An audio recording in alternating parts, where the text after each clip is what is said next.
Department of Labor, Amber Schultz, is here. You can go ahead and step up and present. And we have three different motions we can make: to confirm, not to confirm, or no recommendation. So after questions and all that, I'll ask for a motion in one of them three. Go ahead, Amber. All right, thank you. Good morning, Chairman Olson, Vice Chair Steffen, Ranking Member Holland, and members of the committee. I'm Acting Secretary of Labor, Amber Schultz, and I want to thank the Senate Commerce Committee for taking the time today to consider my appointment as the next Secretary of Labor. I appreciate the opportunity to be before you today. So before we get into the ks.gov business, I'd like to give a little bit of background about myself. I'm a career mom with two boys, age 11 and 14, who are watching from home now, so hi, boys. I'm a Kansan my family has been here for generations, and I've lived in Lawrence since elementary school when my family sold our cattle farm in Miami County so my dad could finish graduate school. I earned my undergraduate degree in anthropology and Master of Business Administration from the University of Kansas. During my undergraduate work, I began my career at the University of Kansas Geological Survey Data Access and Support Center as a research specialist about 25 years ago. There, I discovered my talent and passion for data management, analytics, visualization, and technology initiatives. After nearly 10 years, I left the survey and took a position as a web application developer with a global architecture and engineering firm in Kansas City, Missouri, where I was promoted to department manager. While I enjoyed my time in private industry, I realized my true passion was for public service. So I returned to the public sector as a web application developer with Jackson County, Missouri, where I was promoted to assistant IT director. In this role, one of my major modernization projects was replacing an obsolete land records management system. As you know, land records management is a core component of assessment and tax collection systems. Successfully defining and deploying a system intertwined with other core systems was a tremendous achievement. Also with the system, I was able to increase staff utilization by 60%. I then had the opportunity to return to Kansas as a division director with the City of Topeka's Public Works Department. This role provided me an opportunity to merge technology and operations. I continued to modernize antiquated, disparate, and underutilized systems. My success earned me a promotion to Deputy Public Works Director. And during my time in Topeka, I focused on asset management, workflow and process, predictive analytics, and open data and establishing governance around these initiatives. One system in particular saw an increase of our user base by 40%. My efforts were forecasted to save taxpayers hundreds of thousands of dollars throughout the lifetime of the project. Also, I am proud to say that during this period, as a mom of a very busy career in Masters of Business Administration. I left Topeka to further my career and serve my hometown as the General Manager of Municipal Services and Operations for the City of Lawrence. My role is similar to that of a Chief Administrative Officer for our Public Works, Utilities, and Solid Waste Department. I ran the day-to-day for a very large firm and set forth to rebuild enterprise and operational services. As it appears to be my calling, I again focused my efforts on modernizing and implementing new systems and programs as well as policy development. These again included solutions for asset management and predictive analytics, but it also included, for example, performance management and artificial intelligence. I ensured that the city would have these platforms and tools not just to meet today's needs, but those into the future. My experience in information technology and government, along with my passion for public service as a transformative leader, has placed me in an ideal position to lead the Department of Labor to the forefront of labor agencies. I understand the constraints and opportunities that the government space provides, but most importantly, I know that we answer to the people. As we all know, the Department of Labor has had immense challenges during these unprecedented times. I hear your frustrations. I'm committed to building the trust of Kansans, and I will continue our forward momentum.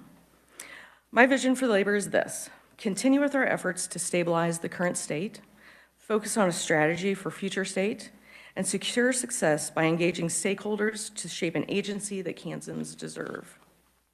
This is how we will achieve my vision.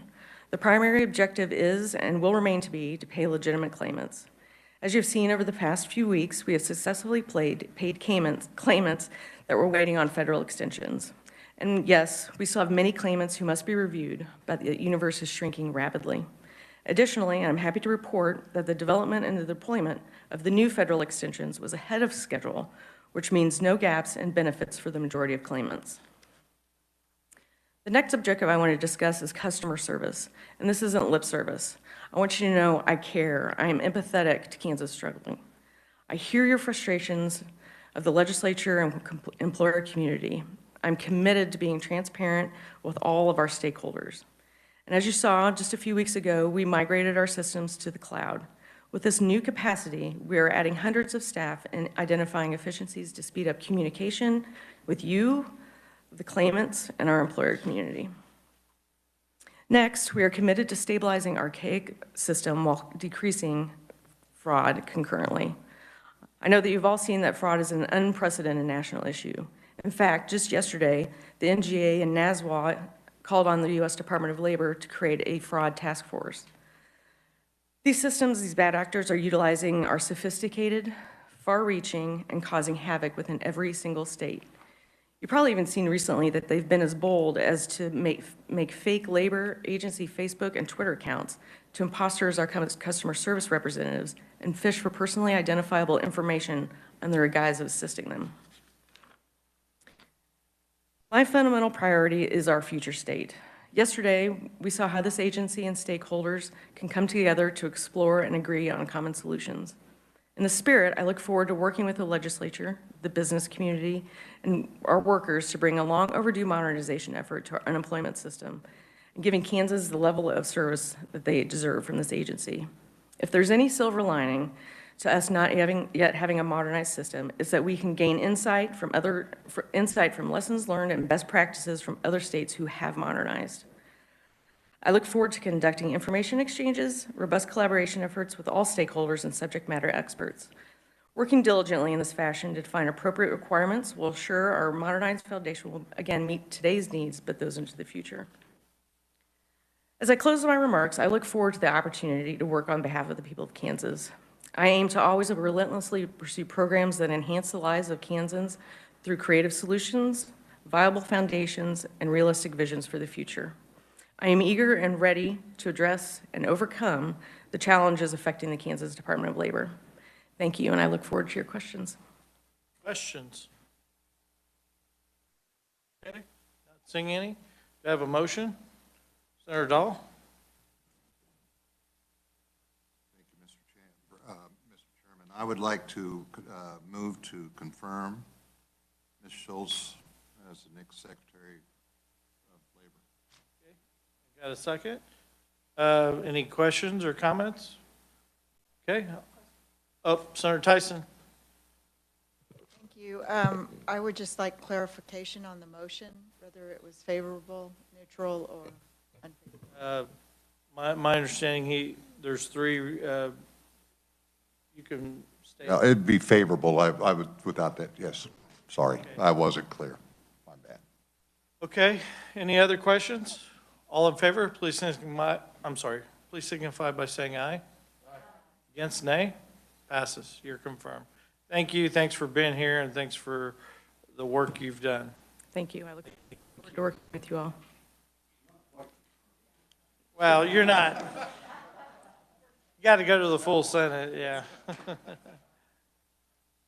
Thank you. With that, there is no reason to meet tomorrow, so I think we're done with committee work, and we'll have some probably bills that we'll concur or non-concur on, and conference committee reports, but outside of that, that's all we have left. So you're more than welcome to take your packets with you, or Michael can bring them by your office, but